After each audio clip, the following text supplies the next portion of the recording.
There's a wonderful line by the poet Muriel Rukeyser, "The world is not made out of atoms, it's made out of stories." Change their lives for the better. Human tendency is to hope. But the stories we tell about who we are shape our lives.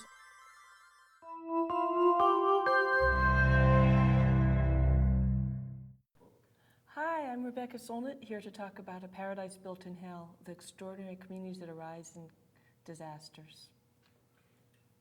This is a book about what happens in disasters. Most of us have seen bad TV news, hilarious Hollywood disaster movies that suggest we all become stampeding, marauding hordes. I think of as either sheep who wheel around foolishly and panic and need to be rescued by Charlton Heston or Tom Cruise, or wolves savaging each other, looting, marauding, etc.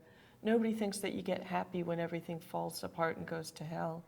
The truth is that most people, in fact, in disasters are altruistic, generous, brave, improvisational, deeply communitarian. And not only do they behave really well, but they sometimes find in disaster, even though it's terrible, even though there's been loss of life and everything's been disrupted, they find a sense of community and purpose and agency that's so profound that they also find a great joy in disaster. We talk a lot about private love in this society. That's erotic love, romantic love, families, private life. But most of us also deeply desire to be part of public life, to have a role, a voice, agency. It demonstrates the deep desire people have for democracy, for participation. The mainstream assumption about human nature for the last 150 years or so has been Darwinist, that competition is the law of survival, etc. It's what justifies marketplace economics, capitalism, the way corporations behave, etc. But what if we're wrong? There have always been mavericks like the wonderful anarchist and geographer Peter Kropotkin, who wrote a book called Mutual Aid that explicitly rebuked the social Darwinists by saying actually how animals survive is by cooperating, by functioning as herds, as hives, as teams, as communities. You know, the system is obscene, and this is a reaction against it. And it's not just obscene in some kind of abstract, ideological way. It's obscene because children are hungry, because the young have no future, because the old are scared, because the healthcare systems aren't working, because we know that this is the United States is a rich society, this is a rich planet.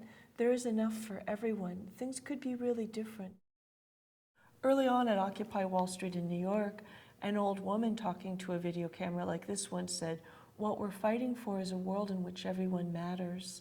And that's been the most pervasive expression I've ever seen of people trying to form a society from the ground up where everyone has a voice, where everyone matters. Disaster often unfolds a little bit like a revolution or a carnival where people live in public together.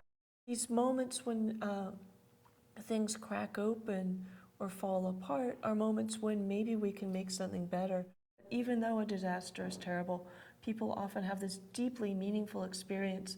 For a lot of them, it's fleeting. It's like as though they've woken up from a deep sleep. People seize on those moments of opening. They stay awake, they keep them open, and then remarkable things become possible. I think patriotism is a weird abstraction. It's about the love for a country, which is often an idea.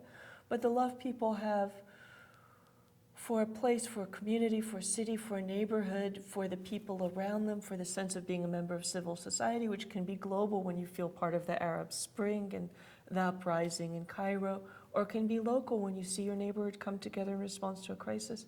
That's a really important part of who we are. And it's something that sometimes disaster gives us, which is why disaster became the frame for which I explored this really important part of our lives. For me, this is really a book very much about democracy, because democracy is a utopian concept. Democracy says the people are adequate in intelligence, adequate in values, adequate in capacity for engagement to govern themselves. That's a very radical proposition.